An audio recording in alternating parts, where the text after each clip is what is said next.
चलिए अपने आत्मा के ज्ञान और ध्यान की ओर।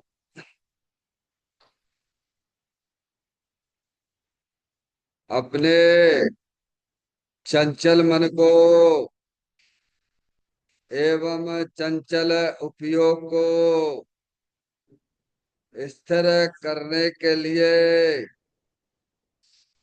जिनवाणी माता के माध्यम से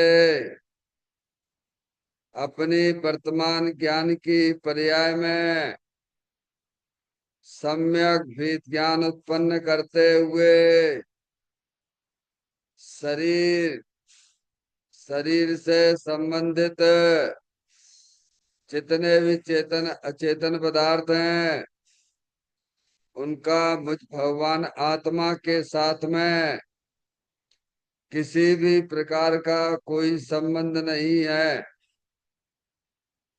इस प्रकार समस्त पर पदार्थों में अपने संबंध की वृत्ति को छोड़ते हुए अंदर में जो अखंड ज्ञान ज्योति स्वरूप भगवान आत्मा है उसमें ही वर्तमान पर्याय का संबंध जोड़ते हुए कि मेरा यह भगवान आत्मा सदा काल शरीर आदि पर पदार्थों से भिन्न एकमात्र अखंड ज्ञान ज्योति स्वरूप है। ऐसा अपने आप को जानो और ऐसा ही अनुभव करो कि वर्तमान में ही मेरा यह भगवान आत्मा शरीर आदि पर पदार्थों से भिन्न एकमात्र अखंड ज्ञान ज्योति स्वरूप ही है।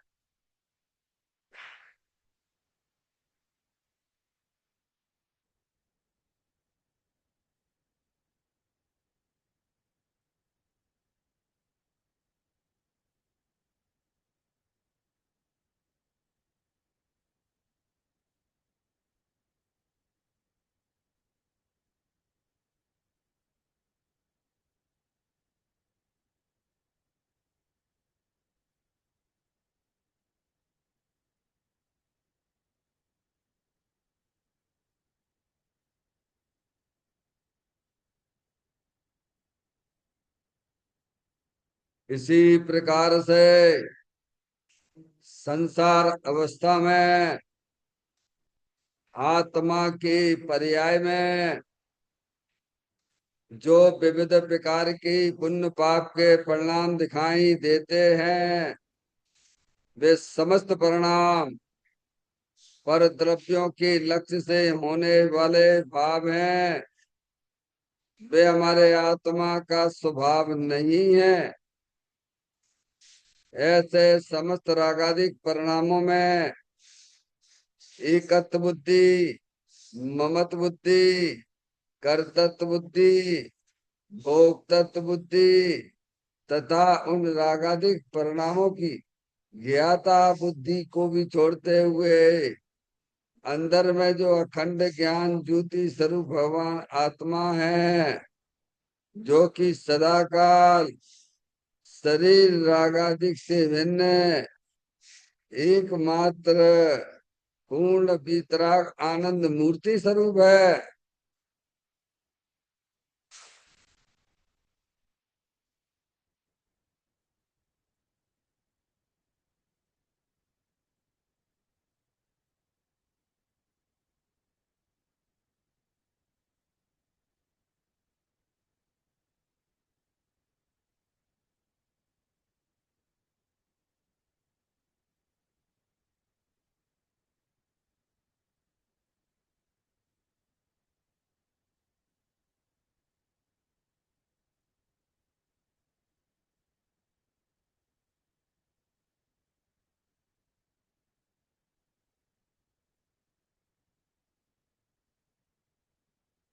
इसी प्रकार से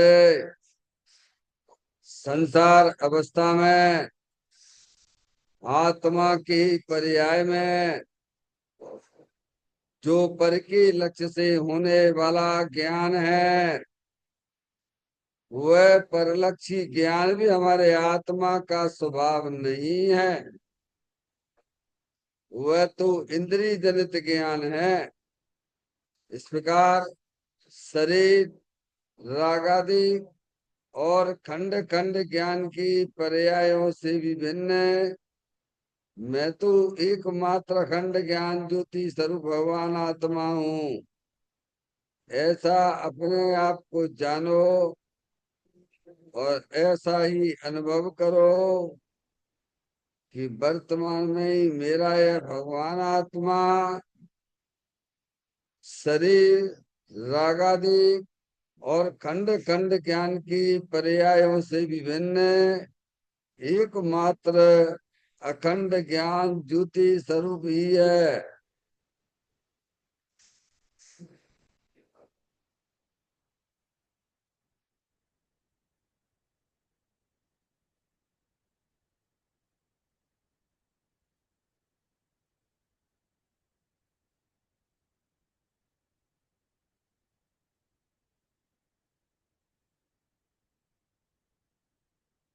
तरप करम, खाप करम, नो कर्म रहित शुद्धात्म स्वरूप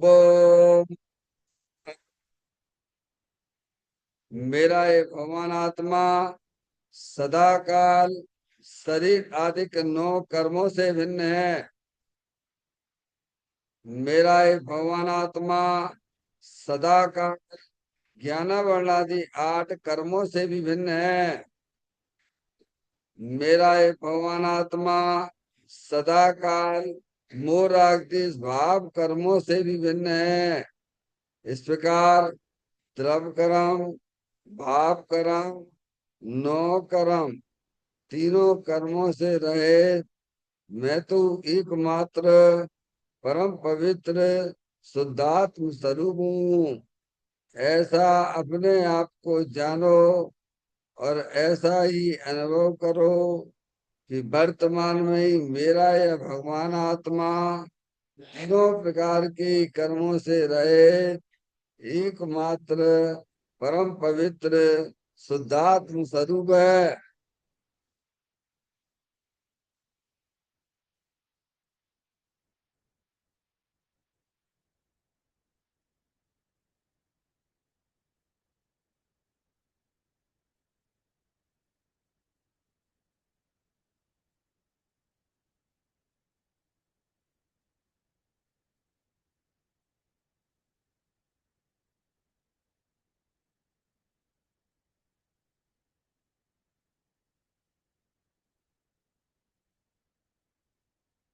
ओम नमः सिद्धेभ्य। ओम नमः सिद्धेभ्य। ओम नमः सिद्धेभ्य।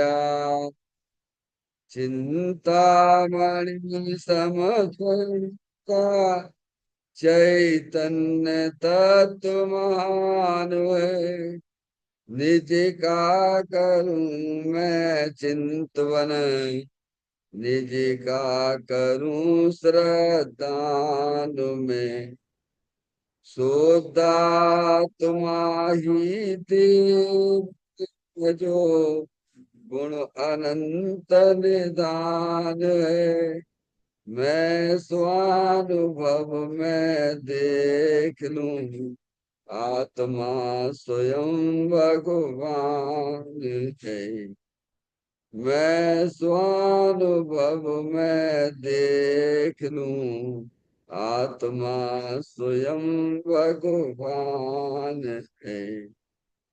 निर्मल जान परिठिया कम कलंक देवी अपाल दऊ जैन परू ते परम भी सब करम मल्लिका नाश करो अरु प्राप्त कर निज आत्मा। जो निर्मल ध्यान में नमो कर निकल परमात्मा। सब नाश कर घन गाती हरे, अंत पद को पाव दिया। कर नमन उन जिन दीन है, काव्य पथ अपना दिया।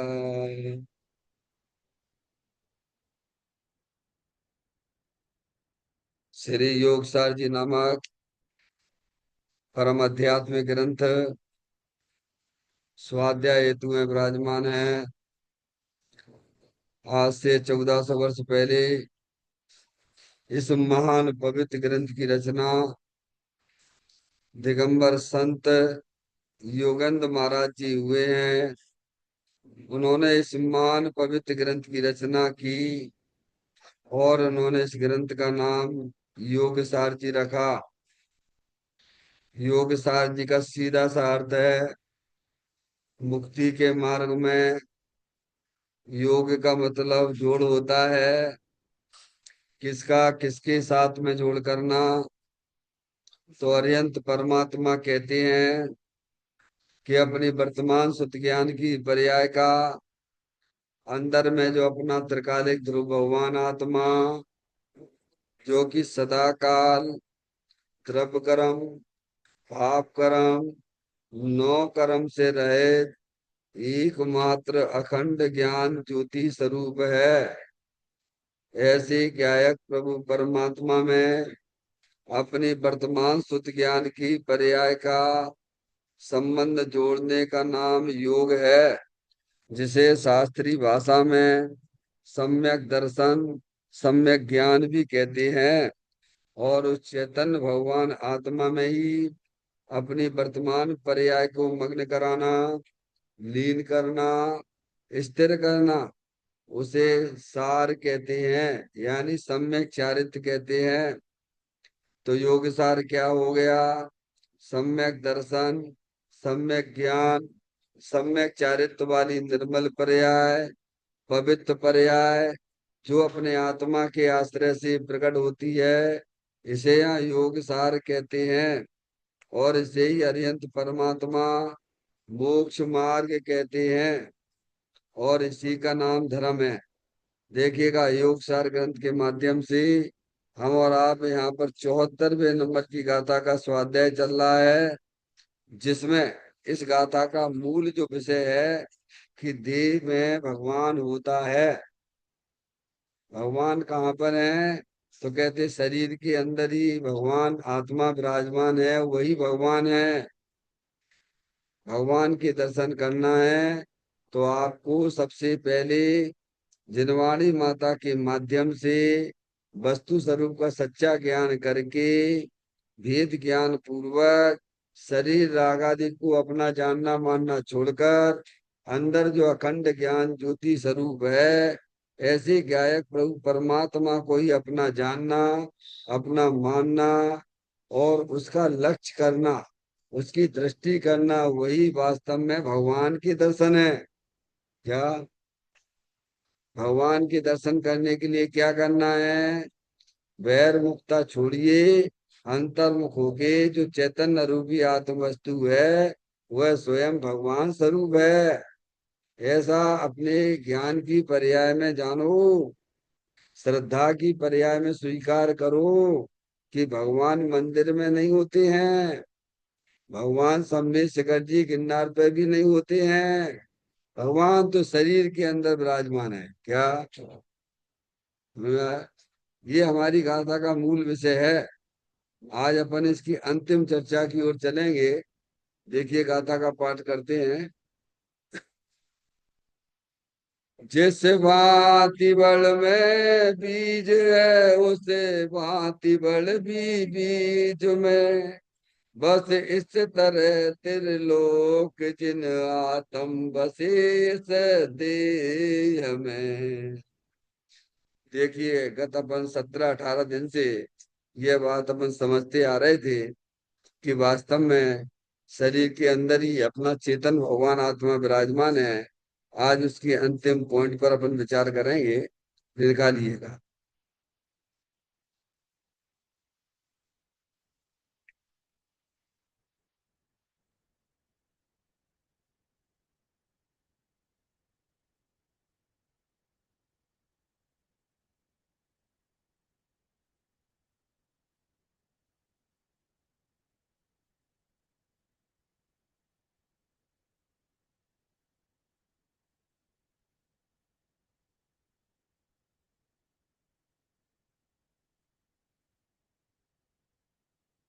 स्वभाव दृष्टि से देखने पर प्रत्येक आत्मा समान ही दिखते हैं।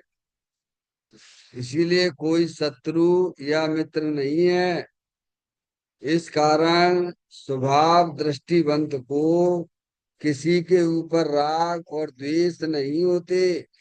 वे सबको भगवान ही देखते हैं।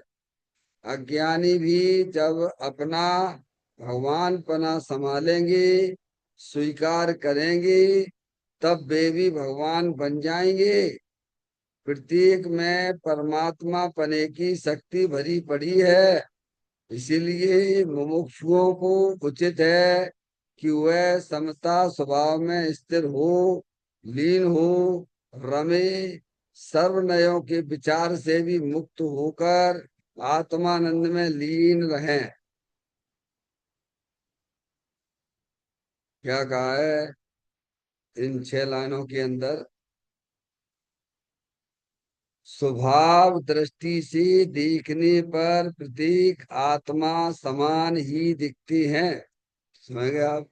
स्वभाव की दृष्टि से देखो, एक इंद्री से लेके 2 इंद्री तक सब आत्माएं समान हैं। जो आगम में बताया जाता है कि एक इंद्री जीव, 2 इंद्री जीव, 3 इंद्री जीव, 4 इंद्री जीव, असंगी जीव, संगी जीव, ये तो शरीर की अपेक्षा से है। तो मगर ये जो भेद दिखाए जा रहे हैं, ये तो शरीर की अपेक्षा से हैं। और जीव शब्द कॉमन है सब में। क्या जीव है ना? जानने देखने वाली चेतन, तो एक इंद्री में भी जानने देखने वाला है कि नहीं है? एक इंद्री तो उसका स्पर्श इंद्री है बस, केवल बस। उसमें आत्मा है कि नहीं जानने देखने वाला? ऐसी 2 इंद्रियां, स्पर्श इंद्री, रसना इंद्री, बाकी की इंद्रियां उसको नहीं है। ये शरीर की रचना है। उसमें जानने देखने वाली चेतन वस्तु वह जीव है, वह आत्मा है। समझ? तो सभी जीव समान है। क्या ये महावीर भगवान का पहला उपदेश यही था कि सभी आत्माएं, सभी जीव एक समान हैं, कोई छोटी बड़ी नहीं है। ये किस अपेक्षा से बात है? स्वभाव की दृष्टि से। क्या कहा? जैसे मनुष्य हैं, सब मनुष्य, चाहे भिखारी हो, समझ गए नहीं आप, चाहे जो है कैसे प्रधानमंत्री हो, सब है तो मनुष्य ही है ना? है, मनुष्य की अपेक्षा से समान है। लेकिन उनकी कार्य की अपेक्षा से विचार करें तो है, मनुष्य की अपेक्षा से सभी मनुष्य हैं। और उसकी अगर उस कार्य की अपेक्षा से विचार करें, पर्याय की तरफ से विचार करें, हो गया, तो वो जो भिखारी है और ये प्रधानमंत्री जो है प्रधानमंत्री है। समझ गए नहीं आप? ऐसे ही द्रव्य स्वभाव की अपेक्षा से, समझ गए, सामान्य दृष्टि से देखें तो सभी जीव सिद्ध समान, जो वो निगूढ़ में सोई मुझ में, सोई मोक्ष मदाल, अंतर भेद कछु नाई है, भेद के नहीं संसार। स्वभाव के लिखा ना, स्वभाव दृष्टि से देखने पर 2 दृष्टियां हैं। एक स्वभाव की दृष्टि होती है और एक संयोग और पर्याय की दृष्टि होती है। क्या दृष्टियां 2? या तो ये आत्मा अपने आप को स्वभाव की दृष्टि से देखे तो ज्ञानी हो जाता है, और संयोग और पर्याय की दृष्टि से देखे तो वह ज्ञानी है। क्या कह रहे हैं? देखने की दृष्टि है। आप अपने आप को किस दृष्टि से देखते हैं? आप अपने आप को संयोग की दृष्टि से देखते हैं, पर्याय की दृष्टि से देखते हैं, ऐसा आप जानते हो, मानते हो तो अज्ञानी हो। और उसी समय आपने जनवाणी माता के द्वारा वस्तु स्वरूप का सच्चा ज्ञान करके, निर्णय करके, जो चेतन आत्म वस्तु है, जो अनंत शक्तियों से भरी हुई है, ऐसा ज्ञान श्रद्धान करके इस दृष्टि से देखो, द्रव्य की दृष्टि से और पर्याय की दृष्टि से। 2 दृष्टियां हैं। द्रव्य पर्याय स्वरूप वस्तु है ना, वस्तु जो होती है द्रव्य पर्याय स्वरूप होती है। द्रव्य तीनों काल रहता है और पर्याय बदलती रहती है। समझ में आया? पर्याय दृष्टि से देखोगे तो वस्तु कैसी दिखाई देगी? ये रागी है, द्वेषी है, एक इंद्री वाला है, दो इंद्री वाला है, चार इंद्री वाला है। समय उसी समय संयोग संयोगी भाव की दृष्टि से ना देख के उसी समय जो है द्रव्य दृष्टि से देखो। सभी आत्माएं कैसी हैं? सब भगवान स्वरूप है। देखो समय सार की गाथा चौ 14वें नंबर की गाथा में भी आचार्य अमृतचंद देव ने एक दृष्टांत दिया। कमलनी का पत्र, समझ गए आप? पानी के संयोग की दृष्टि से देखते हैं तो कमलनी के पत्र ने पानी को स्पर्श किया। पानी की दृष्टि से कौन सी? कमलनी को पानी की दृष्टि से देखते हैं तो कमलनी पत्र ने पानी को स्पर्श किया, स्पर्श होता हुआ दिखाई देता है। और उसी समय कमलनी पत्र को उसके कमलनी पत्र के स्वभाव के समीप जाकर देखते हैं तो है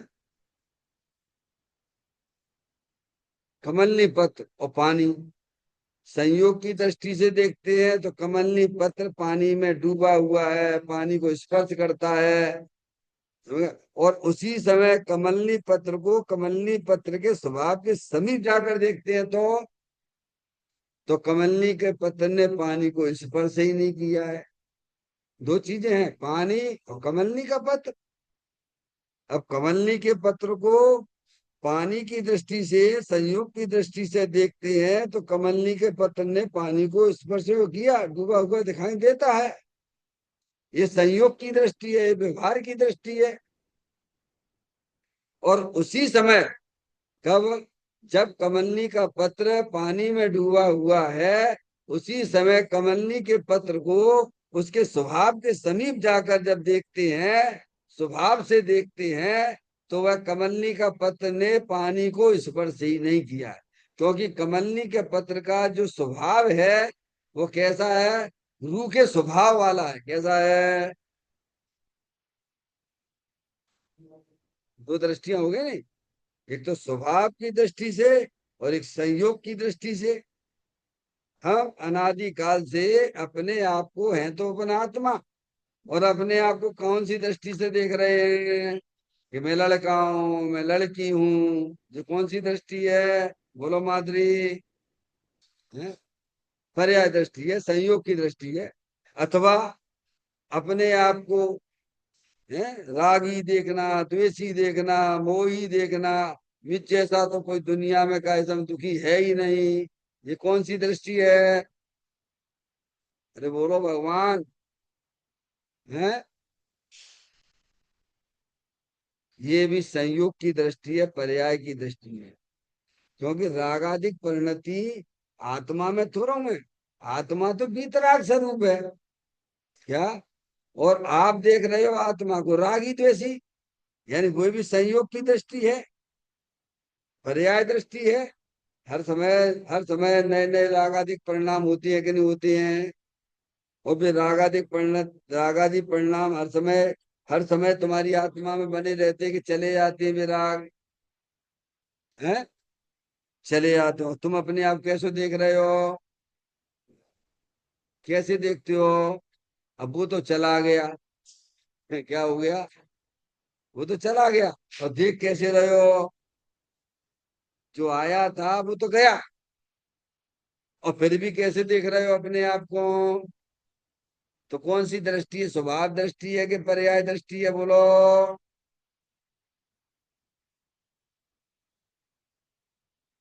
अब वो राग आया और गया, समझ में आया? और स्वभाव उस समय है कि नहीं है? अब स्वभाव ना देखते हुए राग मैं रागी हूं, मैं द्वेषी हूं, मेरे ऐसा कोई दुखी नहीं है दुनिया में, ऐसा अनुभव करना ये क्या है? ये संयोग दृष्टि है, अज्ञान दृष्टि है। भगवान हमें यही समझाना चाहते हैं। तुम अनादि काल से अपने आप को संयोग और पर्याय दृष्टि से देखते चले आ रहे हो, पर वह तुम कभी संयोग और संयोगी भाव हुए नहीं हो, क्योंकि तुम तो वीतराग आनंद अमूर्ति भगवान आत्मा हो। क्या? तो स्वभाव दृष्टि से देखो, आप जैसा चश्मा लगाएंगे आपको बाहर का पदार्थ भी वैसे ही दिखेगा। क्या दिखेगा? या काला चश्मा लगाओ तो बाहर भी क्या दिखेगा तुम्हें? सब काले काले दिखाई देंगे। समझ में आया?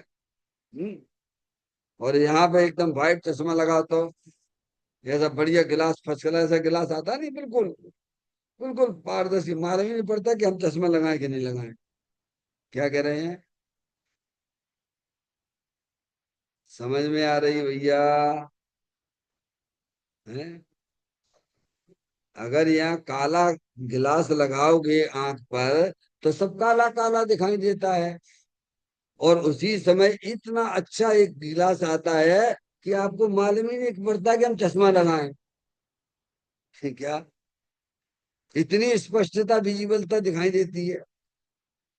आपको ही शंका हो जाए कि मैं चश्मा लगाएं कि नहीं लगाऊं।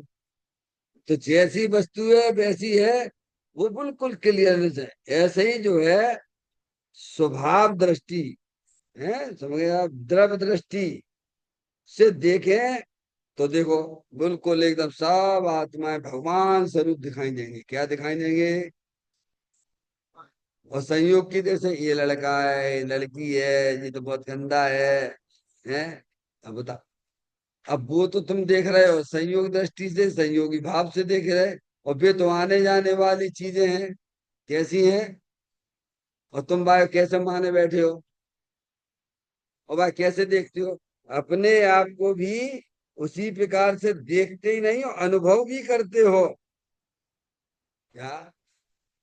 क्योंकि जैसा आप चश्मा लगाओगे वैसा ही तुम्हें बाहरी पदार्थ भी दिखाई देगा। और द्रव दृष्टि का चश्मा लगाओगे तो सब कैसे दिखाई देंगे? तो स्वयं ही भगवान दिखाई देगा और सामने वाली आत्मा भी क्या भगवान दिखाई देंगे। क्या दिखाई देंगे? तभी आपको मालूम हुआ पूज्य गुरुदेव श्री हैं जब कभी इधर आए थे इंदौर में, तो एयरपोर्ट पे तो लोगों ने क्या झंडे दिखाए, कहा जी भाई वापिस जाओ। क्या कह रहे? समझे नहीं?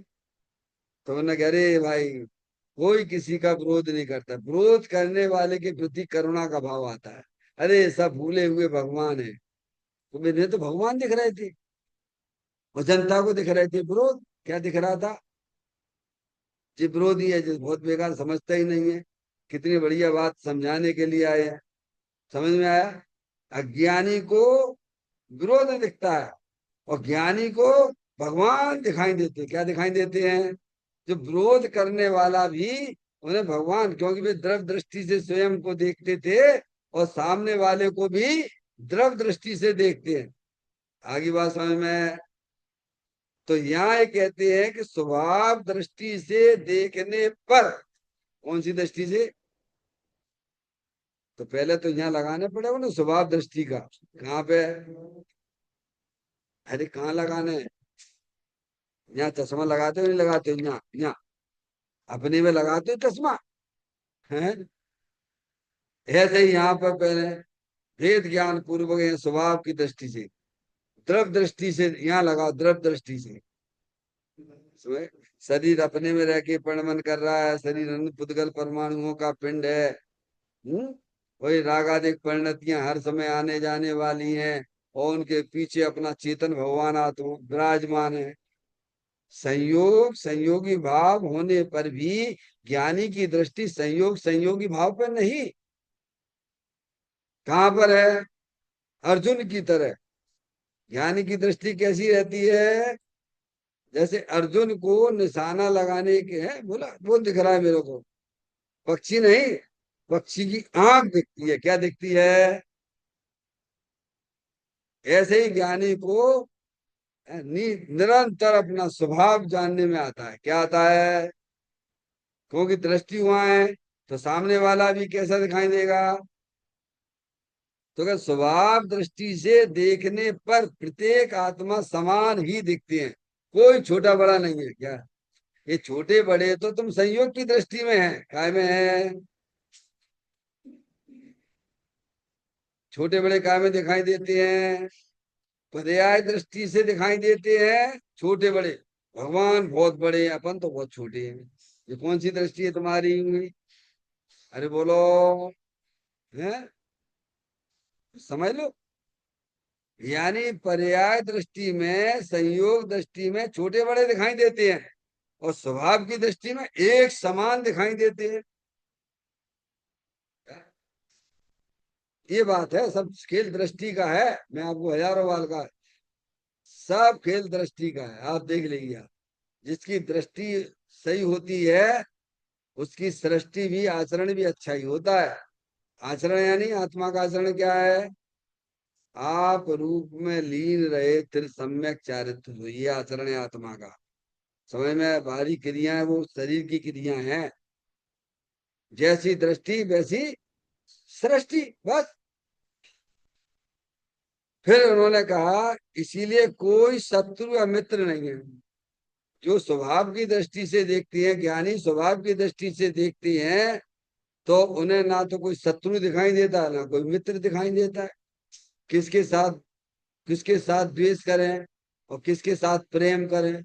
या तो सभी भगवान है, सभी आत्माएं भगवान है। ये क्या, किसे अपना माने, किसी किसी बुरा जाने, क्यों भाई? हम्म? ये तो सभी प्रधानमंत्री है। ऐसा भी देश है कि नहीं है? नहीं है। एक प्रधानमंत्री, देश में एक प्रधानमंत्री होता है, लेकिन ये ऐसा अपना लोकाकाश है। लोकाकाश अलोकाकाश जो भी कहो, सब भगवान भगवान है, सब भगवान है। एक तरफ चेतनेश्वर है तो दूसरे तरफ जड़ेश्वर है। कौन है? ईश्वर से कोई कम नहीं है। जब सब भगवान ही है तो किसका क्या करने जा रहे हो? किसका क्या करना है? क्यों? ये कमी और अधिकता जो देखी जाती है वह संयोग की दृष्टि में होती है। इसीलिए ज्ञानी स्वभाव की दृष्टि से देखते हैं तो ना ना किसी से उनका द्वेष द्वेष की परिणाम होते हैं, और ना उन्हें राग का परिणाम होता है। ये लिख रहे हैं। ना उनका कोई शत्रु है ना कोई मित्र है। किस दृष्टि में? स्वभाव की दृष्टि में। इस कारण स्वभाव दृष्टिवंत को, स्वभाव दृष्टि ज्ञानी को, है ना, आगे क्या कहा? स्वभाव दृष्टिवंत को किसी के ऊपर राग द्वेष नहीं होते। होते हैं कि नहीं होते हैं? तो हमें तो दिखाई देते हैं कितनी कसाई करते हैं। फिर क्या कह रहे हैं? अरे भाई, जो ज्ञानियों को भी राग द्वेष होते हैं, सम्य दृष्टि जीव है, उसको भूमिका के अनुसार उसको भी राग द्वेष होते हैं। यहाँ तो श्रद्धा की अपेक्षा की बात की जा रही, फिर राग द्वेष नहीं होते। कौन से राग द्वेष नहीं होते? राग द्वेष दो प्रकार के होते हैं। राग द्वेष दो प्रकार के होते हैं। एक दर्शन मोहिनी संबंधित होता है, एक चारित्र मोहिनी संबंधित होता है। होता है कि नहीं होता है? बोलो। मोहिनी के दो भेद, एक दर्शन मोहिनी और एक चारित्र मोहिनी। दर्शन मोहिनी में विपरीत मानता, और चारित्र मोहिनी में अनंतानुबंधी कसाय, अप्रत्याख्यान संबंधी कसाय, प्रत्याख्यान संबंधी कसाय, संजुलन कसाय। अब उसमें भी क्रोध मान माया लोभ, चारित्र मोहिनी के चार के ना है। तो क्रोध मान माया लोभ, अनंतानुबंधी क्रोध मान माया लोभ नहीं होता ज्ञानी को। तो क्या वो वाला होगा कि नहीं होगा? बोलो। कौन सा? अप्रत्याख्यान संबंधी होगा कि नहीं होगा ज्ञानी को? पर अज्ञानी इस बात को समझता ही नहीं है। क्योंकि श्रद्धा और चारित्र के दोनों को, भेदों को हमें अच्छी तरह समझना चाहिए। यहाँ जो बात की जा रही है कि दृष्टिवंत को राग द्वेष नहीं होते, क्या मतलब उसका? श्रद्धा संबंधित राग द्वेष नहीं होती। कौन से? जो विपरीत श्रद्धा थी उस संबंधित राग द्वेष नहीं होते। इतना उसमें समझना है आपको, कि बिल्कुल ही नहीं होते। तो फिर वो अरिहंत परमात्मा हो जाएगा। क्या हो जाएगा?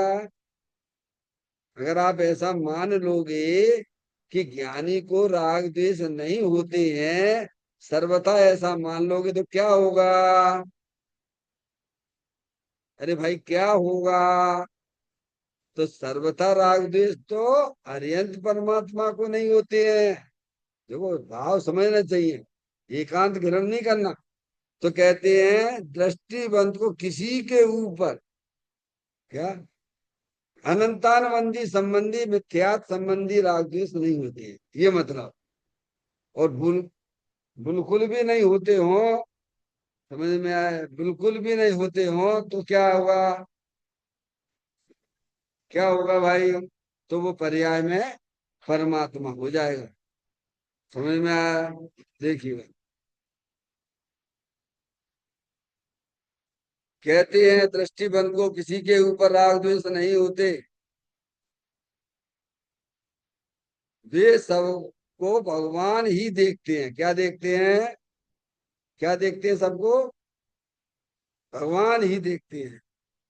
अज्ञानी भी जब अपना भगवान पना संभालेंगे, स्वीकार करेंगे, तब वे भी भगवान बन जाएंगे। प्रत्येक में परमात्मा पने की शक्ति भरी पड़ी है। इसीलिए मुमुक्षुओं को उचित है कि वह समता स्वभाव में स्थिर हो, लीन हो, रमे, सर्व नयों के विचार से भी मुक्त होकर आत्मानंद में लीन रहे। देखो, या देखिएगा, स्वभाव दृष्टिवंत को किसी के ऊपर राग द्वेष नहीं होते। क्या कह रहे हैं?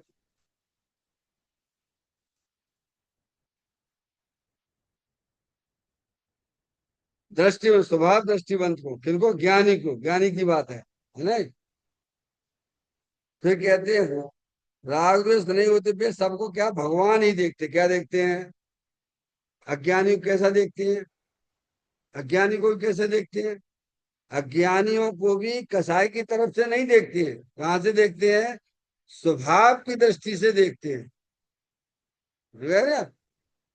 तो क्या सबको भगवान ही देखते हैं। फिर क्या अज्ञानी भी जब अपना भगवान पना अज्ञानी भी जब अपना भगवान पना संभालेंगे, स्वीकार करेंगे, तब वे भी भगवान बन जावेंगे। क्या है? अज्ञानी भी जब अपना भगवान पना संभालेंगे, अज्ञानी जीव आएगा, जिनवाणी को सुनेगा, समझेगा। अरे अज्ञानी के लिए ही तो जिनवाणी किसके लिए है? भगवान की वाणी किसके लिए है? सही मायने में तो अज्ञानी के लिए। जितने भी पर्याय में भगवान हुए हैं, वे सब पहले कौन थे? जैसे महावीर भगवान थे। महावीर भगवान तो अभी गए ना, 2500 वर्ष पहले पर्याय भगवान बने ना। उससे पहले कितने भव, कितने भव धारण करे। फिर शेर की पर्याय में उनको संबोधन हुआ, उनको वेद ज्ञान ज्योति जली। कह रहे भैया मैं तो सिंह नहीं हूं, मैं तो चेतन भगवान आत्मा हूं। ऐसा वेद ज्ञान जगा तो ज्ञानी हो गए। समझ गए ना? तो कहते अज्ञानी भी जब अपना भगवान पना संभालेंगे, कब संभालेंगे?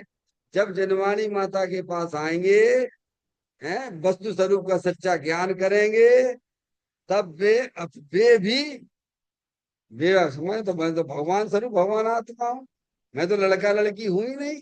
क्या क्या क्या मानेंगे? संभालेंगे, लिखा नहीं संभालेंगे। अज्ञानी भी जब अपना भगवान पना संभालेंगे, कब संभालेंगे? कब संभालेंगे अज्ञानी? जब जहाँ चिन्हते परमात्मा के यहाँ आएंगे, वस्तु स्वरूप को समझेंगे, ज्ञानियों की बात को ध्यान से सुनेंगे, तब इनकी ज्ञान की बत्ती खुलेगी। क्या समझ में आया रिया? तब ने लगा ओ मुझे तो इन बातों की खबर ही नहीं थी, मैं तो प्राप्त पर्याय में ही तन्मय था। तो कहते अज्ञानी भी जब अपना भगवान पना संभालेंगे, यानी जब उन्हें वस्तु स्वरूप का ज्ञान होगा कि अरे भगवान मैं लड़का लड़की नहीं हूं, मैं तो चेतनेश्वर भगवान आत्मा हूं, तब वे अपनी संभाल में लग जाए। कहाँ लग जाएंगे? संभाल कहाँ से चालू होती है? चौथे गुण स्थान से होती है। कौन से गुण स्थान से होती है संभाल? कब जागृति आई ज्ञान में? ज्ञान में जागृति कब आई? जब जनवाणी सुनी। जनवाणी सुनकर ऐसा उसे भाषित हुआ कि अरे मैं तो लड़का लड़की नहीं हूं, मैं रागी द्वेषी नहीं हूं, तो सब कर्म के उदय की चालें हैं, मैं तो चेतनेश्वर भगवान आत्मा हूं। समझ गया? ऐसा जब सच्चा ज्ञान हुआ तब उन्होंने स्वीकार किया कि मैं चेतनेश्वर भगवान आत्मा हूं। लिखा नहीं, अपना भगवान पना संभालेंगे, स्वीकार करेंगे। क्या स्वीकार करेंगे? कि मैं लड़का लड़की नहीं, मैं रागी द्वेषी नहीं, मेरा स्वभाव तो भगवान स्वरूप है। समझ गए ना आप? स्वीकार करेंगे तब वे भी, तब क्या हो गया? तब वे भी, कौन? अज्ञानी भी भगवान बन जाएंगे। क्या कहते हैं? अब ये कब बनेगा भगवान जी? तो कीड़े मकोड़े जी हैं ये। कब? जब विनय भी इनकी खुलेगी, लॉटरी खुलेगी, हैं जिनके परमात्मा में मिलेंगे। अब आपको हमको मिल गए पुण्य के उदय से, पुण्य के उदय से हमें आपको सबको भगवान मिल गए, हरिजन परमात्मा मिल गए हैं। अब विनय यहाँ तक आने में कितना समय लगेगा बोलो? समझिए आप, अपन को कितना समय लगा? अनंत काल बाद आए ना यहाँ पर। ये अनंत काल बाद जिनवाणी माता अनंत काल बाद मिलती है। समझ गए नहीं आप? अब वे भी जब आएंगे तब तब ये काम करेंगे तो वे भी पर्याय भगवान हो जाएंगे। अरे 6 महीना 8 समय में 608 जी पर्याय भगवान हो रहे हैं कि नहीं हो रहे हैं बोलो? हैं? हो रहे तो वे जब उनकी, अच्छा वे भी अब ऐसी सब स्थिति में आ जाएंगे, हैं जिनवाणी सुनेंगे, ये विज्ञानियों की बातें सुनेंगे, बारंबार चिंतन करेंगे, विचार करेंगे, उन्हें अंदर भाषित हो जाएगा कि अरे मैं तो आत्मा हूँ, भगवान स्वरूप हूँ। समझ गए नहीं आप? तब वे अपने आत्मा को संभालेंगे। वे शरीर राग आदि को संभालना बंद कर देंगे। क्या कर देंगे? उनकी तरफ उन्हें अपना जानना मानना छोड़ देंगे, शरीर को राग आदि को, अपनी चेतना आत्म वस्तु को अपना जानेंगे मानेंगे, उसकी दृष्टि छोड़ देंगे शरीर राग आदि की। तो ये संभालना होगा। क्या हो गया? अब उपयोग कहाँ लग गया? अज्ञान दशा में शरीर रागादि को संभालता था, और ज्ञान होने पर अपने स्वभाव को संभालने लग गया। तब वे भी तो भगवान ऐसे बनते हैं। कैसे बनते हैं? कैसे बनते हैं भगवान?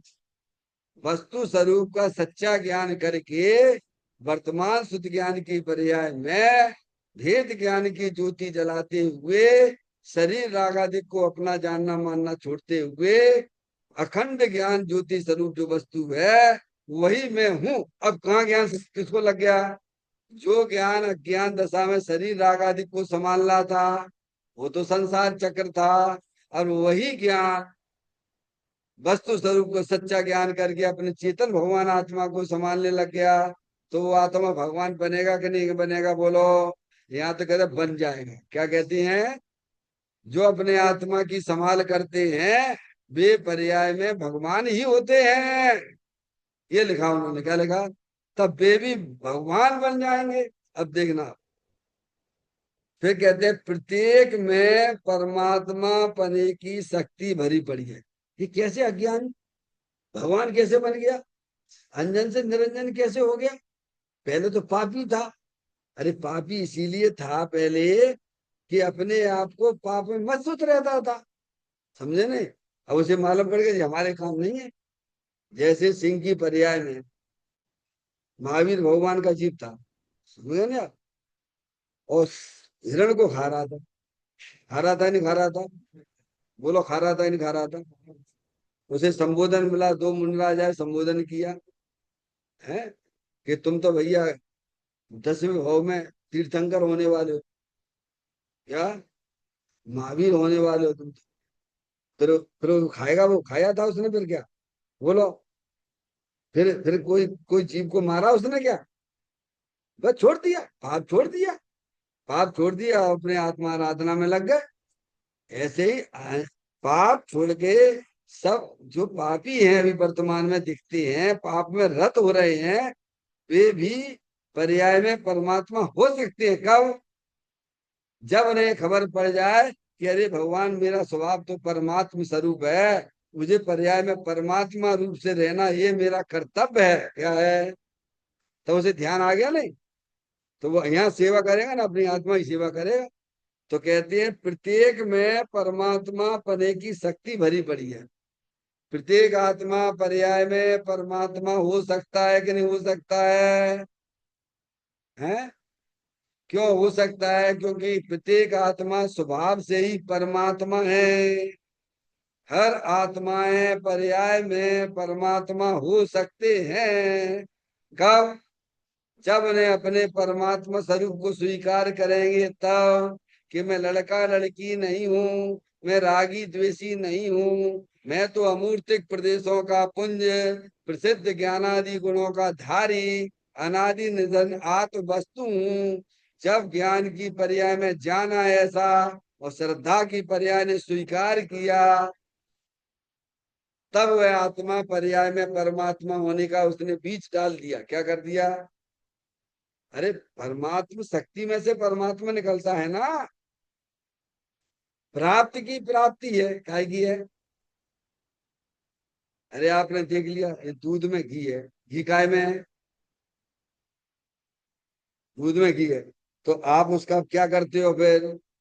क्या करते हो? प्रोसेस करते हो, कुछ करते हो कि नहीं करते हो? दही जमाते हो, फिर मंथन करते हो, है ना? और फिर घी निकल आता है। कोई मलाई फ्रिज में रख दिया, मलाई बना ली, मलाई बना के फिर गर्म करके घी निकाल लिया। सब अब कितनी अवस्थाओं से वो निकल के आया। वह दूध कितनी अवस्था से निकल के वह घी के रूप में आया बाद में। ऐसे ही, क्योंकि दूध में जो घी है, घी बनने की शक्ति पड़ी हुई है, समझ नहीं आप? तो घी उन्हीं में निकल आता है। ऐसे ही आत्मा में परमात्मा बनने की शक्ति है। तो अज्ञानी ज्ञानी होता है और फिर अपने आत्मा का सन्मुख होके अपने आत्मा का सेवन करता है, तो वह आत्मा पर्याय में परमात्मा हो जाता है। शक्ति है ना। जैसे वृक्ष का उदाहरण दिया ना इसमें, बट वृक्ष का दिया ना। वृक्ष, बट में, बट के बीज में बट वृक्ष बनने की शक्ति है। समझ में आया? उस बीज में, बट के बीज में बट वृक्ष बनने की शक्ति है कि नहीं? बोलो। तो बट के बीज में बट का वृक्ष ही तो निकलेगा, कोई नीम का निकलेगा क्या? ऐसे हर बीज में शक्ति है उस वृक्ष बनने की। ऐसे ही प्रत्येक आत्मा में परमात्मा बनने की शक्ति विद्यमान है। बोलो। कोई भी बीज ले लीजिए आप, है नहीं? और उस बीज में वृक्ष निकलेगा कि नहीं निकलेगा? बीज में वृक्ष बनने की शक्ति नहीं हो तो बीज, तो वृक्ष होगा क्या? और ऐसे ही छोड़ दो बीज को तो हो जाएगा क्या? चलो हम बता रहे हैं। ऐसे ही डाल दो तो हो जाएगा क्या? नहीं, उसको भी अनुकूल है वैसा ही उसको पानी है, जमीन उस प्रकार की, तो वो बढ़िया उपजाऊ हुए फल बन जा, पेड़ बन जाता है। ऐसे ही जो आत्मा में भी परमात्मा बनने की शक्ति विद्यमान है। समझ गए नहीं आप? अब ये अनुकूल ये आपको मिल गया, बाहर में वातावरण मिल गया, दीप साधु मिल गए हैं, सुनाने वाले मिल गए हैं, बाहर का ऐसा वातावरण मिल गया है। और आपका एकदम थोड़ा सा पुरुषार्थ कर लो तो क्या ऐसा अंतर्मुख हो गए, अपने तुम भी बन जाए भगवान बन जाओगे। क्योंकि भगवान बनने की शक्ति तो प्रत्येक जीव में विद्यमान है। यही उन्होंने प्रत्येक में परमात्मा पने की शक्ति भरी पड़ी है। क्या है? तो इसीलिए प्रत्येक आत्मा पर्याय में भगवान हो सकता है। कब? भगवान तो हो सकता है, लेकिन भगवान ने जैसा बताया है विधि विधान परमात्मा बनने का, उस विधि से अगर करेगा तो वह आत्मा पर्याय में परमात्मा हो जाएगा। जैसे गोमटगिरी के लिए रास्ता है, ये गोमटगिरी के लिए जाता है। अरे कोई भी जाएगा, हम बता दें भैया इधर से चले आओ सीधे, है सीधे सीधे चले आओ तो गोमटगिरी पहुंच जाओगे। तो पहुंचेगा कि नहीं पहुंचेगा? कौन नहीं पहुंच सकता बोलो? अरे कौन नहीं जा सकता? उसे बता दिया तो पहुंचे, उल्टा जाएगा तो नहीं पहुंचेगा। समझा नहीं आप? ऐसे ही यहाँ कह रहे हर आत्माएं पर्याय में परमात्मा हो सकते हैं, क्योंकि हर आत्मा में परमात्मा बनने की शक्ति विद्यमान है। जैसे ज्ञानी बताते हैं, जैसे हरियन परमात्मा ने बताया है, वैसा अपने जीवन में लाएंगे तो वह भी आत्मा पर्याय में परमात्मा हो जाता है। ये बात भी थी। प्रत्येक में परमात्मा पने की शक्ति भरी पड़ी है, इसीलिए मुमुक्षुओं को उचित है। क्या है? मुमुक्षुओं को मतलब क्या? जो मोक्ष चाहते हैं। मोक्ष यानी जिन्हें मोक्ष की इच्छा है। मोक्ष किसे कहते हैं? मोक्ष किसे कहते हैं बताया था एक बार, मोक्ष की परिभाषा बताई थी। समस्त प्रकार के कर्मों के बंधन से छूट जाना।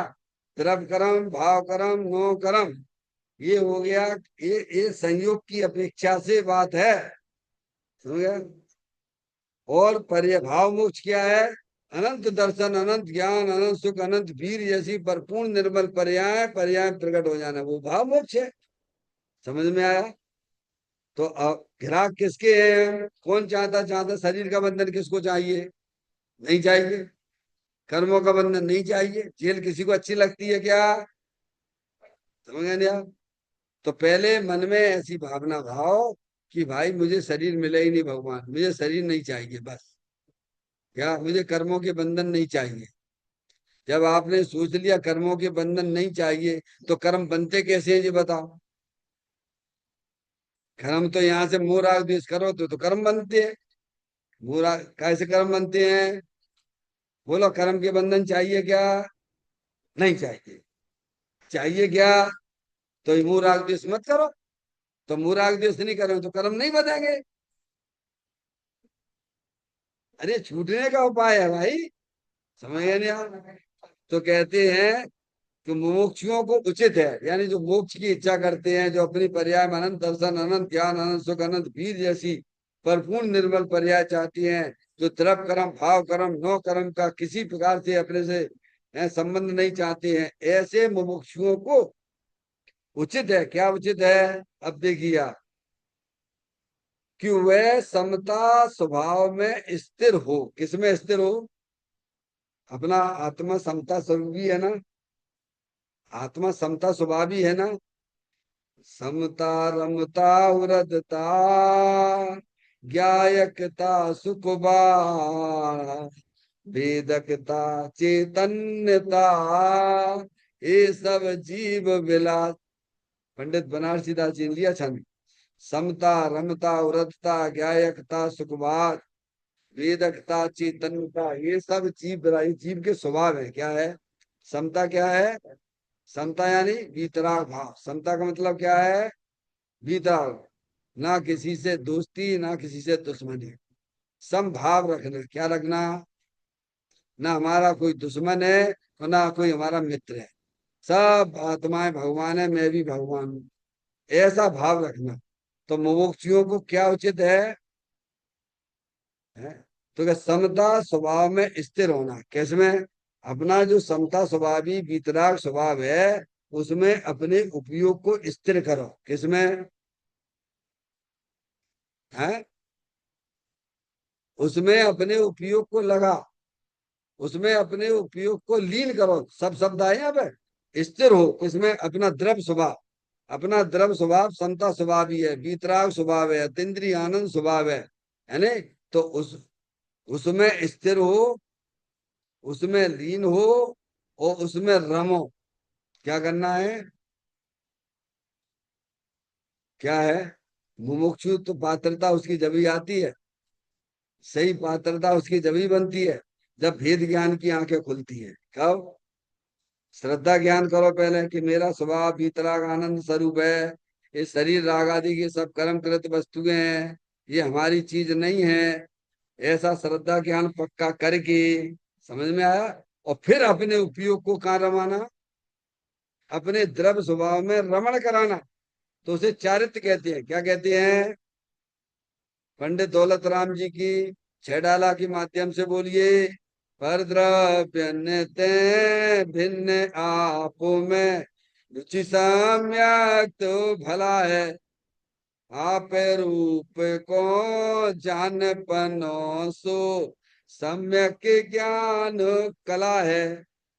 आप रूप में लीन रहे थिर सम्यक चारित सोई। क्या है?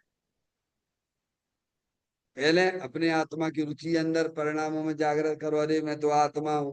पर द्रव्य से भिन्न आप में रुचि। किसमें रुचि? अभी तो अज्ञानियों को पर में रुचि पड़ी, भाई शरीर 24 घंटा शरीर को ही संभालते रहते, काय में रुचि है ना। ना गन उन्हें यही समझ नहीं आती कौन सी चीज लगाना, कौन सी चीज का ऐसा उपयोग करना। जो मिले बस शरीर की सुंदरता बढ़नी चाहिए। तो ये आत्मा की रुचि वाले काम है ये क्या? अरे बोलो, है, समझ गए नहीं आप? तो आत्मा की रुचि वाला होना चाहिए सबसे पहले। है, मैं आत्मा हूँ, ऐसा देखो सब जितने भी पंच परमेष्ठी अपनी आत्मा की आराधना कर रहे हैं, किसकी आराधना करते हैं? और ऐसा आत्मा हमारे पास में तर्क से, युक्ति से, न्याय से, जिनवाणी माता से समझ कर अपने परिणामों में अपनी आत्मा की रुचि जागृत करो। तो परद्रव्य से भिन्न आप में रुचि सम्यक्त भला है। आप रूप को जान पनो, हर समय जानो नारा जानने वाला। परद्रव्य से भिन्न आप में रुचि सम्यक्त भला है, और आप रूप को जान पनो सो सम्यक ज्ञान कला है। अब उस आत्मा में ही अपने उपयोग को स्थिर करना, क्या करना? लीन करना। वैर मुक्ता पूरी तरह से छोड़ते हुए अंदर चेतन भगवान आत्मा का ही आनंद लूटते रहना। समझ में आया? ये मुमुक्षुओं का कर्तव्य है। ये लिखा उन्होंने क्या, कि मुमुक्षुओं को उचित है कि वह समता स्वभाव में स्थिर हो, लीन हो, रमे, और सर्वनयों के विचार से भी मुक्त हो। निश्चय नय ये है, व्यवहार नय ये है, ये सब वस्तु को निर्णय करने के लिए थे। अब उनसे भी, उन विचारों को भी तुम छोड़ के आगे बढ़ जाओ। क्या करना? माता जी, उसी में मत अटके रहना कि निश्चय नय से ऐसा है, व्यवहार नय से ऐसा है। सब निश्चय व्यवहार की पक्षातिक्रांत हो जाना, नया तीत हो जाना। क्या हो जाना?